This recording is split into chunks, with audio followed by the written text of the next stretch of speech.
The top stories tonight. Angry motorcycle riders destroy government property in Delta State, violent protests. 87 feared kidnapped in fresh attack on Kaduna community. Voice data services restored after undersea cable cuts. South African police use water cannons on poor housing demonstrators. It's good to have you join us tonight. I'm Felicity Ezewike.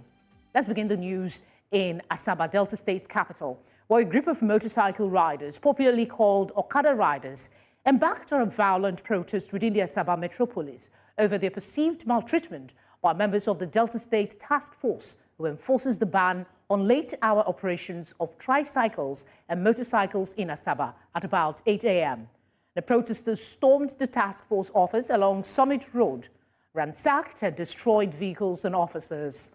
Meanwhile, the State Police Command has arrested 8 suspects, impounded 53 motorcycles.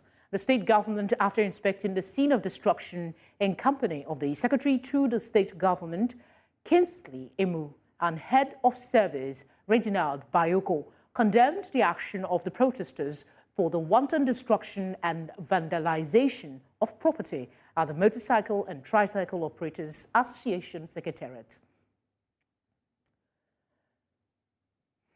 Staying in Delta State, let's bring you an update on the killing of soldiers and civilians in Okuama community in Ugeli South local government area of the state. The state governor, Sheriff Oborewori, has visited the 63 Brigade base in Bomadi, perhaps to get first-hand information about the clash. The commander 63 Brigade, Asaba, Brigadier General Ugochukwu Unachuku, alongside other military senior commanders and the State Commissioner of Police, had a closed-door session meeting with the governor at the Bomadi jetty.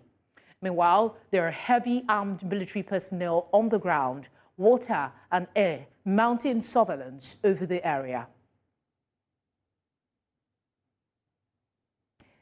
Let's get on the ground assessment from my colleague, Austin Azu. He joins me now for some updates. Hello, Austin. Please give us update on what's happening in the state capital at the moment. Is there calm? Is there any outcome from the meeting of the governor and the leadership there at Bomadi? Of course, good evening to you, Felicity. This afternoon, the governor, the entourage of his cabinet members, visited the Secretariat and the breakfast and the commission. And not only that, we started our journey yesterday so that we were able to access the community, but because of security reasons, we couldn't access it, and then we'll have to return back to the base where the military are. But the governor's presence this afternoon actually had a lot of reactions, because the governor came, met with them, and thereafter resumed talks. People were expecting that the governor had addressed the issues that actually came out. So, to calm down the necks of some of these persons who are still angry, because as we speak right now, nobody is expected, nobody can go to the Okada community because of what has happened. And the military have been coming to ensure that we will restore no matter exactly what's talking about. Not forget here that the soldiers that were totally murdered at that event actually sparked a lot of reactions. And from the federal government, you can see that massive order has been given to arrest the perpetrators. That's why the state government have equally given that massive order to arrest the perpetrators. But by and large, the community, from what we gather so far, the government has assisted the command, definitely normalcy will return in the days ahead. Do you have a sense of tension still, or the calm that we're being assured has been restored is being felt? Have you had some feelers from citizens about the developments there? Well, the spillover from the community has gone to neighboring communities as well. Community like Akubene, for instance, we gathered this evening that the chairman of the community has been arrested by the JTF, and even Bomadi and neighboring states like Bayelsa, some of those who perceive to have branched to those areas that have committed the heinous crimes have fled away. So there's already a manhunt for them. So, but within the community like Akubene and including that of Baigolo, down to Bomadi, I think there are still tension because the presence of the security personnel, precisely the military, poses a lot of threat because one, you will not be allowed to cross the way you want to. You will not be allowed to go to anywhere you want to go. The movement is restricted. Whatever you are going to do must be ordered by the law. Otherwise, you'll be caught at the house. So at the moment, there's still apprehension in those areas. There are people who say they're concerned that maybe some of the arrests might be innocent civilians. Are there concerns like that being expressed, that maybe innocent passerbys, people that look maybe somehow might have been arrested? Do you hear stories like that? We have not been able to gather that part, but the rest assured, tomorrow morning we'll go back to the neighboring communities to get that information. But what we have gathered so far, that the people that have been arrested so far believed to be behind the scene for that act, according to the statement released earlier today.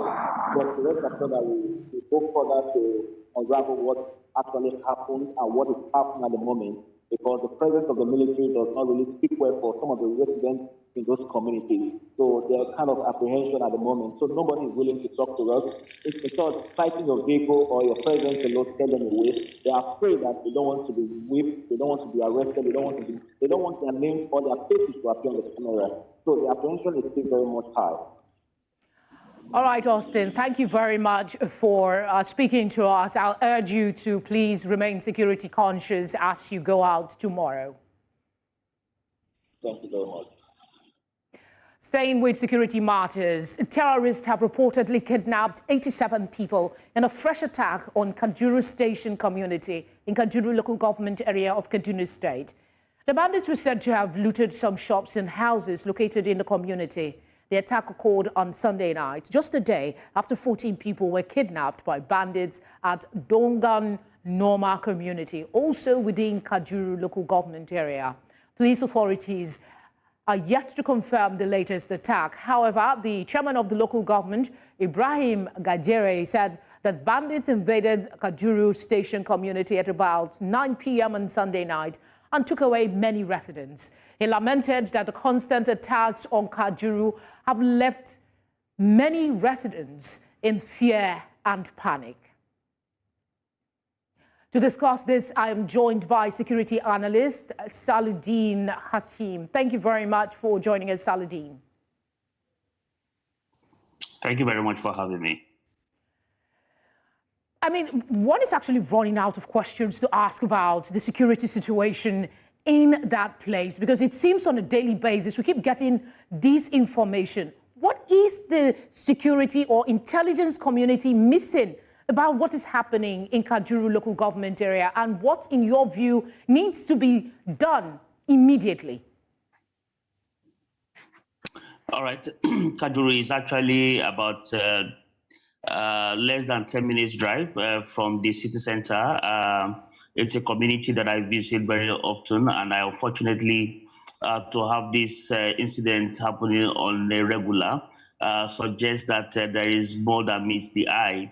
And I think, again, currently the military and, of course, because the military has taken over internal security, are a little bit distracted and have given priority attention to the incident that happened in Delta, which was your first report. And I think, again, this is because the psychology of warfare has actually played in. And then, of course, these guys already know too well the understanding and the workings and the doctrines and the practicals and the steps of our armed forces. So they are able to cash in opportunistic to be able to invade and then, of course, unleash any form of terror. So what they have actually done, knowing fully well that there is some level of priority order being given in terms of where multitude or all sort of operations should be focused. That in itself has provided the little kind of distractions that is now making them to invade and engage in the manner they are. But I think again is the fact that that particular community has a number of things that I suggest can help government to engage. One is that it's a community that actually harbors a lot of multi-ethnic individuals because of a particular market that is situated in that place. It's just about 7 minutes drive from the popular Kaswamagani market, which has proven to be one heavy contestation between the Christians and the Muslims who live in that particular community over a period of time. But again, what can be done in the immediate one is to find some kind of truce between all the ethnic nationalities who live within that particular communities to be able to help them ensure that now they have a common enemy.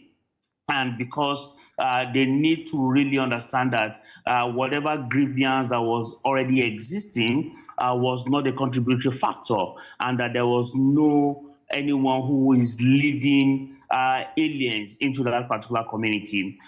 Because the idea here is that there might be some level of conspiracy theory about how most residents in that particular community who are predominantly Christians are now being regularly attacked and taken because of the minority ones. So that suggests that there might be an issue for immediate dialogue. And I think there should be some kind of transitional and transformational justice approach into whatever that is going on there, because I tell you very clearly that there is a need that every form of existing or contemporary or emerging grievance must be dealt with. Second is that we must provide some level of mediation activities in the immediate in that particular location. Good enough, we just set up a women mediation platform because we think those women are more in population and are more strategic in terms of providing the kind of immediate truce and succor that is needed. So for us, that immediate response would be an We seem to have lost your audio, Saladin. Just to get you to wrap up on that thought about, dialogue and having a conversation, the space and the speed and the shortness of time that these people are being kidnapped and mayhem being unleashed is making people think that it is, you have espoused some real ideas here on how we can go about it. Is it that there is a lack of will to follow through, or it's just maybe they want things to sort themselves out? No, the fact is that there are a lot of grievances that are already embedded in that particular locality, which definitely require that it should be sorted out. And I think, again, this is where traditional institutions have significant roles to play. But what you have seen happening is that there are people who are folding their arms, watching very clearly for these kinds of mayhem to continue and to be sustained. And this is because it is happening to a group of people that they have some level of altercations with, that is inherent and is existing. But the fact is that this kind of harm does not in any way recognize color or race, religion, or any form of ethnic nationality. Everybody is a victim. So the sooner they really realize that they have a common enemy and that it is only in collective response that they can actually fight and chase this particular threat away from their locality, that the success truly lies. But the truth is there must be some transformation in the kind of response that must be taken. And there must be some community governance response to this, which is one. Two is that there must be some community policing that must be on the increase. CADVIS, which is the Kaduna Vigilante Service, has done quite well, but I think again they need to actually increase the level of policing in this particular community. All right. In the interest of time, I do have one more question for you, and that has to do with the assurances given by security agencies that they are working tirelessly to bring back these hostages. And over the months that we've been hearing of this kidnapping, rarely we only have 1 or 2 cases where we have these people released by this collective effort. What worries you about the fatigue from the people where we keep hearing we're on top of the situation, we're working on it, and things are not working? What message would you want the military to have at the back of their mind when they give out this information that they are working to release these hostages who seem not to be released speedily? Mere sloganeering, if you ask me. Unfortunately, militarism does not work in this particular way. Military standard everywhere in the world requires that you provide some level of action, and those actions must translate into results. But unfortunately, where you consistently come with only rhetoric, citizens will not in any way buy in anymore. And it's only a matter of time before the military and the entire security architecture lose the community to all of these guys. So unfortunately, I think that will no longer work because it is only, they have come to realize this is just a mere sloganeering, and unfortunately, the military need to change its approach. And one of the things they must do is that they need to find a way to increase human intelligence.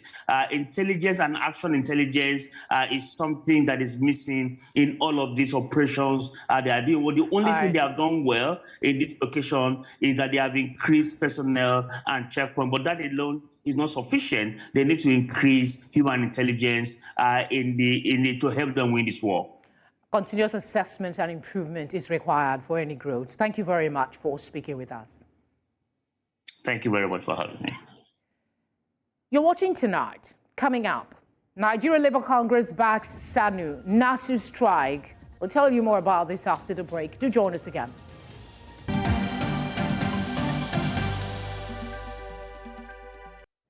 If you've just joined us, you're watching Tonight. A reminder of our top stories. Angry motorcycle riders destroy government property in Delta State, violent protest. 87 feared kidnapped in fresh attack on Kaduna community.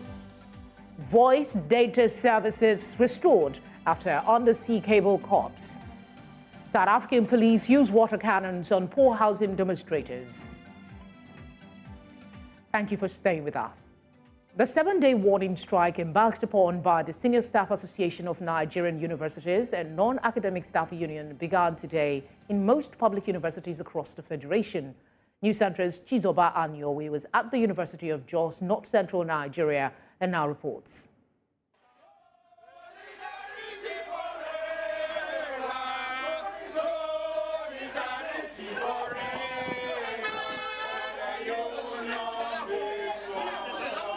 This is the main campus of the University of Jos, where the striking workers had locked the main gate of the institution, not allowing students and staff to gain entrance.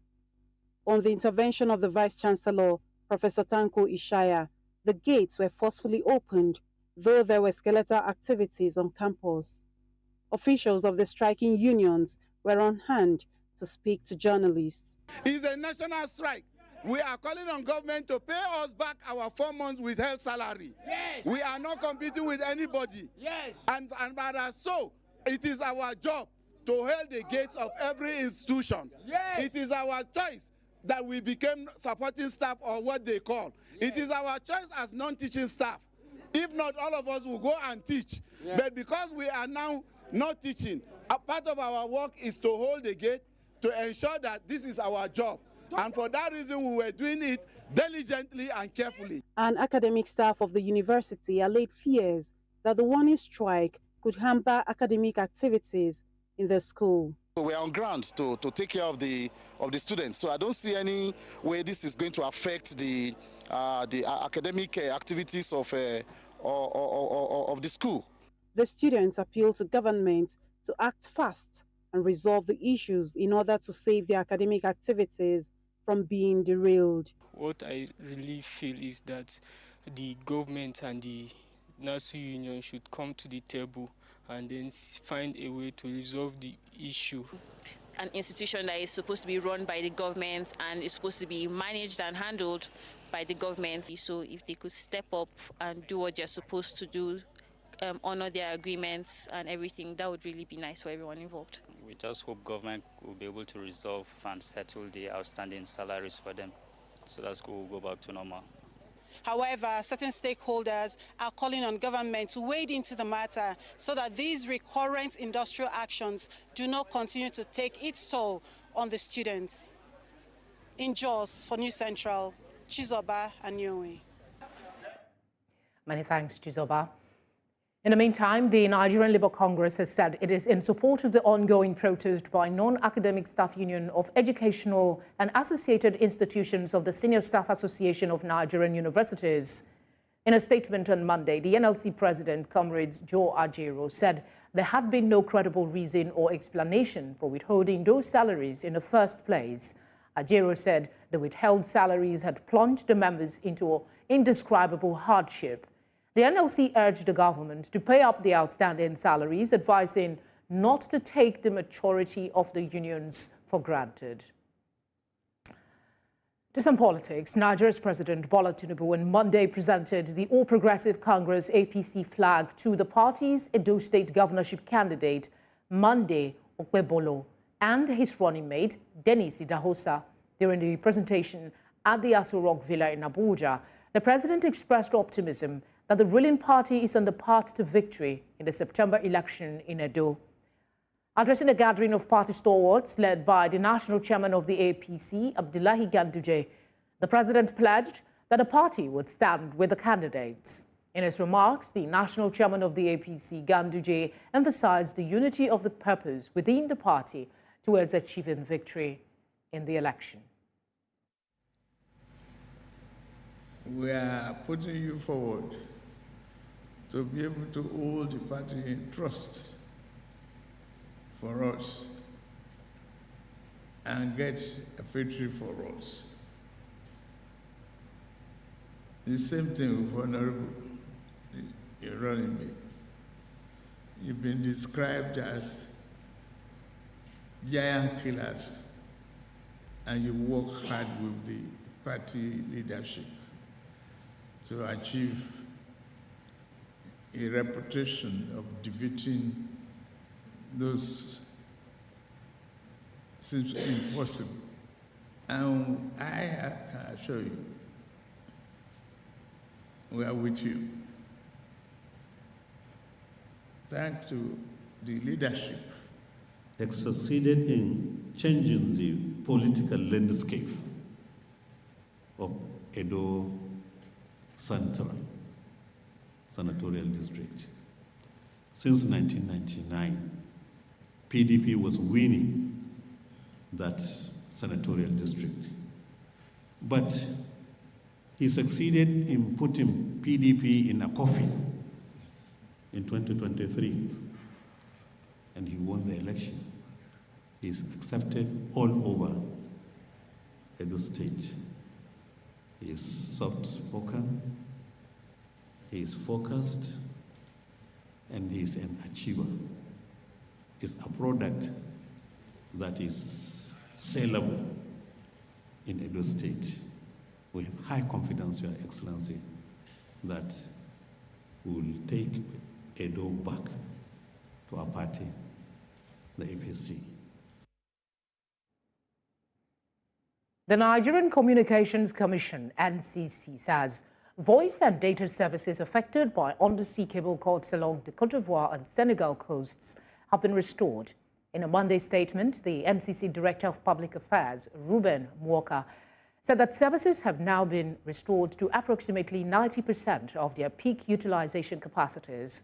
The NCC spokesperson said that mobile network operators have assured the Commission that data and voice services would operate optimally pending full repairs of the undersea cables, as they have managed to activate alternative connectivities to bring back the situation to normalcy.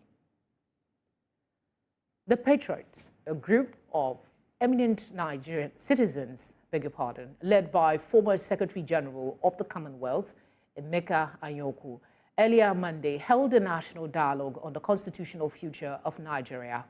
The National Summit, which is aimed at mobilizing Nigerians towards a new prosperous country, is in honor of constitutional lawyer, late Professor Ben Nwabweze. News Center's Bettina Uweli reports. For years, the 1999 Constitution has been a cause for controversy, with some people saying it needs reform, while others believe it should be scrapped entirely.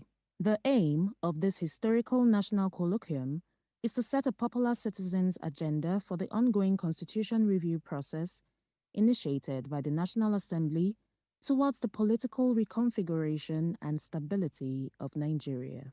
With this, their work amounts to what we are looking for. Is it just a case of amendment to the Constitution that is our problem? Can you amend a bad document? Can you amend a fundamentally flawed document? My humble answer is that you cannot. Present at the National Summit were keynote speakers, discussants, serving and former governors, traditional rulers, eminent national leaders of thought, scholars, members of the judiciary, among other Nigerians. Some of them argued that the current system of government is not favorable to Nigerians, preferring that a parliamentary system should be adopted instead, while others argued that the constitution should indeed be reformed, with the president taking the lead. What is required is not an amendment to the current constitution, but a completely new constitution to be made by the people. This whole constitutional thing is important. But you know, who we elect to govern. The constitution we have now, if we had the right people, it would work somewhat. It's not perfect, somewhat. And we will never get a perfect constitution. But the bigger problem we have are the characters we elect to operate the system. From my experience, when we were advocating for true federalism and resource control, with due respect to all my other colleagues, the governor of Lagos then, Bola Ahmed Tinubu, was the only Southwest governor that joined us in that advocacy. So it doesn't need much convincing.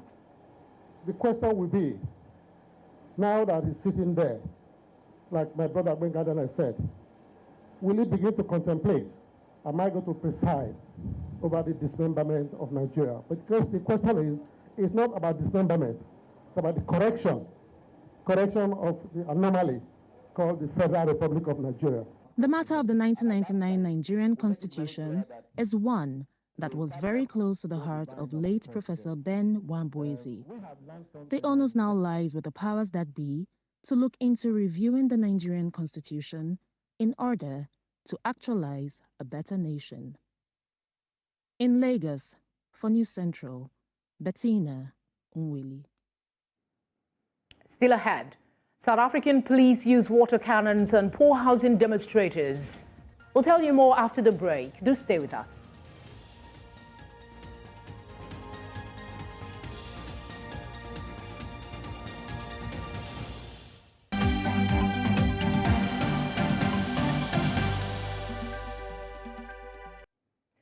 The news continues in South Africa, where the police used water cannons to disperse demonstrators who were protesting over a lack of service delivery and poor housing conditions in the country. Angry residents in Deep Clove Hostel, an area of the township Soweto in Johannesburg, used tires and small fires in an attempt to barricade the main roads. They also threw rocks at police amidst the violent protest. Some of the protesters said no one was taking them seriously as they were hit by water cannons and rubber bullets from the police. Nalento ukuthi makufanele ukuthi umuntu ayethulethe kufuneka alinde omunye umuntu isimo samathwethe sesilimaza nje kakhulu uzubuke nje kule South Africa phela sithi ikhululekile kodwa kusenabantu abasacindezeleke ngalendlela ama hostels ngasho acindezeleke kakhulu inkinga la thina masikhuluma thina ngomlomo asithathwa serious kumele kuze siyovala umgwaqo kuze kuzoba right kudelwa yini lokho.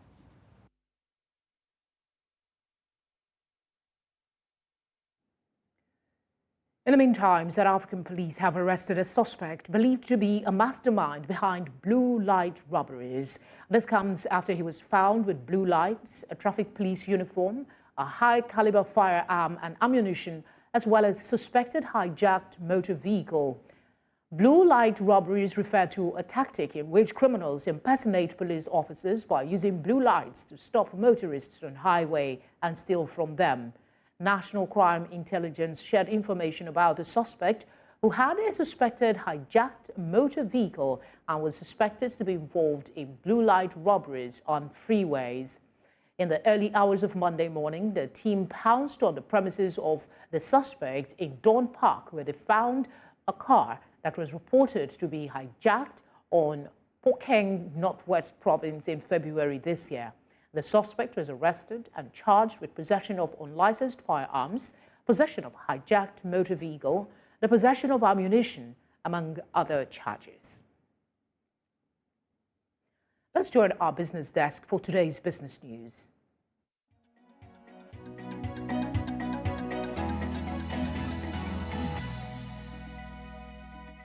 Business news in association with Money Master PSB, the easy way to master your money.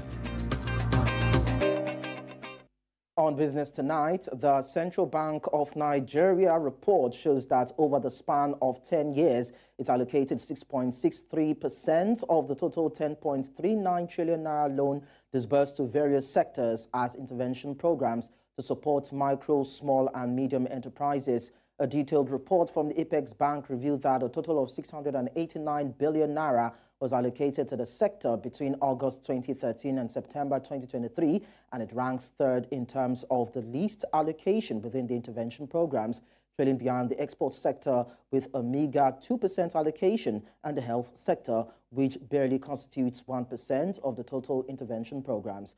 The intervention programs include the Micro, Small and Medium Enterprises Development Fund, Agribusiness SME Investment Scheme, Nigeria Youth Investment Fund, and Tertiary Institutions Entrepreneurship Scheme, among others. In the meantime, the Federal High Court sitting in Abuja has ordered Binance Holdings Limited to provide the Economic and Financial Crimes Commission with the comprehensive data or information of all persons from Nigeria trading on its platform. Justice Emeka Imite granted the interim order after ruling on the ex parte motion moved by the FCC's lawyer, Ekele Iheanacho. In the affidavit in support of the motion deposed to by Hama Bello, an operative of the EFCC, he said it was attached to the Special Investigations Team of the Commission domiciled in the Office of the National Security Advisor. Let's also tell you that Ghanaian President Nana Akufo-Addo has said the next important thing to do after stabilizing the Ghanaian economy is to engender rapid economic growth that would benefit majority of Ghanaians from the country's development. This is particularly important because his government's term comes to an end this year, that is the year 2024, and would need to justify his government's administration over the last 8 years. Speaking with the IMF Managing Director, Kristalina Georgieva, who called on him at the Jubilee House on Sunday, President Akufo-Addo said Ghana's recent engagement with the fund has clearly paid off and turned the country's economy around. He said Ghana's strong predicted growth, systematic decline in inflation and interest rates, and a relatively stable exchange rate had shown that the country's economy is stabilizing. And that's all on business news. There are still more stories to come your way. To stay with us, I am Lekon Onobanjo.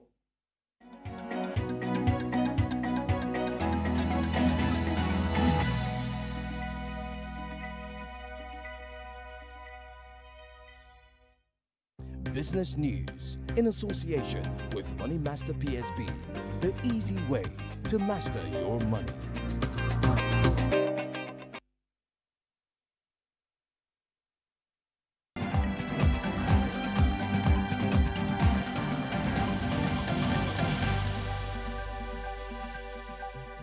Sports Update, brought to you by Corn Oil.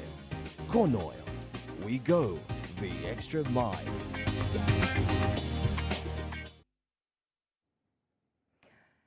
Let's turn our attention to some sports news with Babatunde Koiki. Hello and welcome to sports. Nigeria's female wrestlers all continue their hot streak with golden performances in Egypt at the ongoing African Wrestling Championships. Odunayo Adekoroye, Christiana Ogunsoya, Esther Kolawole, and Omolayo Kolawole all claimed gold in the ancient city of Alexandria, venue of the tournament in the 53, 57, 62, and 68 kilogram classes, respectively. Their performance follows on the brilliant performance of the Nigerian national women's wrestling team at the ongoing 13th Africa Games in Ghana, where the team claimed 6 gold medals. By virtue of their win, all 4 wrestlers have qualified for the African and Oceania Olympic qualifiers, which will also take place at the same venue and which begins this Friday. Anna Ruben, who won a silver in the women's 76 kilogram class, also qualified. The African Championships continue tomorrow with 10 Nigerian wrestlers, including reigning 50 kilogram champion Mercy Genesis, all scheduled to compete. American sports apparel and equipment manufacturers Nike have unveiled the 2024 home and away kits of the Super Eagles of Nigeria. In a video shared on Nike's social media page, the Super Eagles jerseys were revealed, adding much anticipation and speculation following leaked viral designs. The Super Eagles will wear white as their designated home kit, with a green jersey, traditionally Nigeria's home kit, serving as the away kit. Football fans have been anticipating the release of a new strip before the start of the Africa Cup of Nations. The new home jersey features green and white taping on the sleeves and shorts with an embossed eagle motif on the front. Notably, the Nigeria Football Federation crest is absent from the jersey but appears on the shorts, while Nike's logo, is in red, deviating from the usual Super Eagles color scheme. To international football now, and Nottingham Forest Football Club have been docked 4 points for breaching Premier League financial rules on Monday, leaving them in the relegation zone of the Premier League. The Premier League said in a statement that Forest had admitted breaching the profitability and sustainability rules threshold of £61 million by £34.5 million. Nottingham Forest are the second top-flight team to be penalised for PSR breaches this season after Everton were hit with a 10-point penalty in November, which was reduced to 6 on appeal. Nottingham Forest could appeal the punishment, with the Premier League saying the process could conclude no later than before the 24th of May, which is 5 days after the final weekend of the top-flight season. And finally, Swedish midfielder Christopher Olsen, who was hospitalized last month with a rare brain illness, has left the hospital for a rehab center and is without motor or verbal skills. The 28-year-old midfielder fell unconscious in his home on 20th of February and was admitted to Aarhus University Hospital, where he was placed on a ventilator. Tests showed that he had suffered several small blood clots in the brain due to an extremely rare inflammation of the blood vessels in the brain. That's according to his club, FC Midtjylland of Denmark. Olsen made his competitive debut for Arsenal in 2013 and has since played for Danish side Midtjylland and AIK in Sweden, then Krasnodar and Anderlecht, before rejoining Midtjylland permanently last summer after a loan spell. And that's all we have on sports.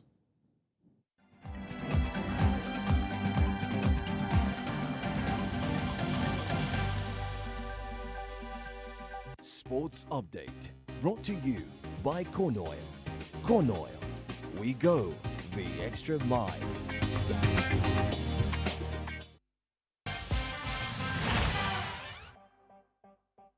Entertainment news in association with Glow Unlimited.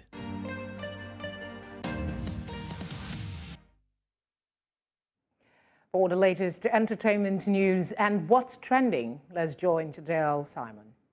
Nigerian-born Hollywood actress Folake Olowofoyeku, known for her role in Bob Hart's Abishola, shared in an interview that music was her first love and she plans to debut new songs in May despite her father's expectations for her to pursue law. She followed her passion for the arts, eventually leading to her success in Hollywood.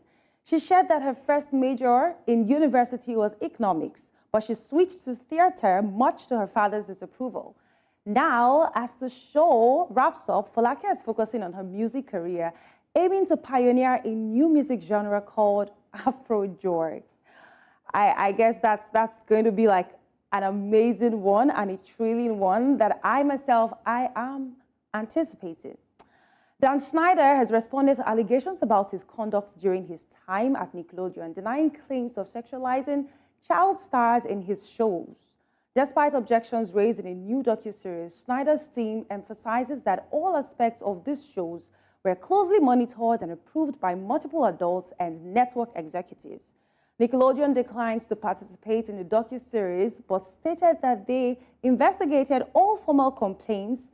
Former Nickelodeon President Russell Hicks praised Schneider's work and highlighted the network's oversight processes. That's all on entertainment tonight. We'll take a short break, and when I'm back, I'll bring you the updates on what's trending.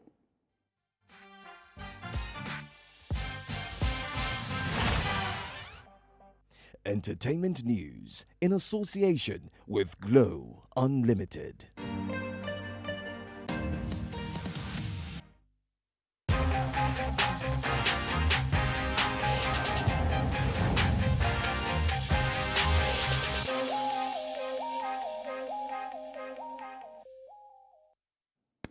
And now, moving away from entertainment stories, the trending topic across social media platforms is, of course, the hashtag Nigerian Army. Tragedy struck in Delta State's Okwama community as 4 Nigerian Army officers and 12 soldiers fall victim to a brutal ambush. In response, the Nigerian Army is alleged to have launched a retaliatory operation resulting in the loss of innocent civilian lives and destruction of several homes. The conversation has been ongoing all day, and today we took to the streets to find out the opinions of other Nigerians. Let's watch this. A civilian kill an innocent army because they went there for a peacekeeping in order to make the place calm, and they went and put the law in their hand to go and kill armies. So they need to retaliate. If I'm in their shoe, I will still do more than that. There is no need for any investigation. They need to invade them, kill them. That's what has happened in OD during the Obasanjo era. They kill army too. Army need to invade there, went there, kill everybody out there, and that place is no more in existence. Normally, you send security and you look for those, the perpetrators of such incident. Look for those that committed such incident. You can't take the law into your own hand. So what's the difference between you and the militants? What's the difference? There's no. It's just jungle justice. There's no difference, because if you can go ahead and gather and you go and send military people for what? A few Niger Delta boys, of course, you're not going against the community. Innocent people are going to die. Why would he burn houses? Because of what? Are you the law? I'm not supporting what the youths did, but at the same time, the army, they are wrong for what they're doing. They shouldn't be burning houses, and they are meant to be. That uniform is a respected uniform. But when you go about acting like hooligans, or you act like vandals, burning people's houses, you're not even sure if they're the ones that killed your colleagues. That's just madness to me. The question here is, how can it be ensured that the victims of the reprisal are those who have a hand in the unjustifiable killings of the soldiers? It is important to protect innocent citizens from suffering for an offense that they did not commit.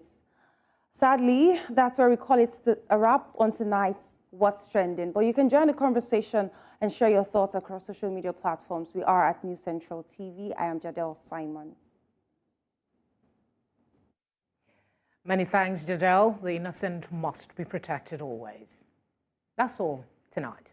But before we go, let's take another look at some of the major stories. Angry motorcycle riders have destroyed government property in Delta State violent protest. 87 have been feared kidnapped in fresh attack on Kajuru community. Voice data services have been restored after undersea cable cuts. We also brought you news that South African police has used water cannons and poor-housing demonstrators. Would appreciate your feedback and report, so send it to the number on the screen. You can follow us on social media at News Central TV. We're live on DSTV channel 422, Star Times channel 274, Evo TV, and on YouTube. As always, thank you very much for your kind company. Good night.